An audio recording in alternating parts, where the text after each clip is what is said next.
It does raise questions about whether there is any kind of anything that Israel could be held accountable for in terms of international law in carrying out this operation. Yeah, and believe it or not, Iran has accused Israel of genocide for injuring some 3,000 combatants. But the purpose of international law, I'll talk about the purpose, then get to how the technical aspect works. The purpose of international law when it comes to war is almost entirely to protect civilians as much as possible. If we could eliminate war, that would be great, but we can't, so we try to protect civilians. These operations save lives. These pagers, these walkie-talkies, they're part of a low-tech network that Hezbollah uses to coordinate the launch of massive amounts of rockets and missiles that have depopulated northern Israel for almost a year, killed several dozen people, including a dozen children. Disabling this network, disabling the people who use it, saves civilian lives. So in that sense, it is within the spirit of international law. In terms of the technical aspect, Article 51 of the first additional protocol to the Geneva Convention, for those who are playing along at home, says that you cannot intentionally target civilians, and any attack has to be proportional to the military objective sought. In this case, the attack is on military equipment, and it is not targeted at civilians.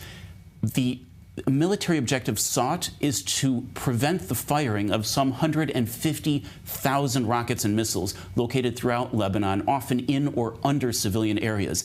Even if Israel were to send in fighter jets and blow up all of those areas, including downtown Beirut, that would technically still be proportional within the meaning of Article 51. This is far, far, far less casualties than that.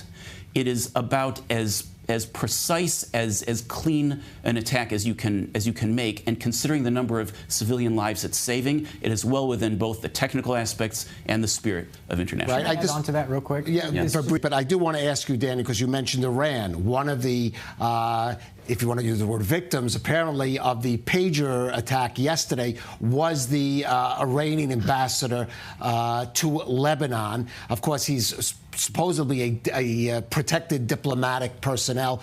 On the other hand, what would the ambassador be doing with a communications device used by the upper echelons of Hezbollah? Is that not a violation of sort of diplomatic protocol or law, if there is such a thing? Well, the specific device is one that is used to coordinate the firing of missile systems. Anyone using that device is a combatant. Under international law, a combatant is someone who engages in combat. Doesn't matter if you wear a uniform, doesn't matter if you have a different title. If you're engaging in combat, which using these devices is, then you are a combatant. And Daniel Pomerantz, I'd like to thank you for coming on to the broadcast.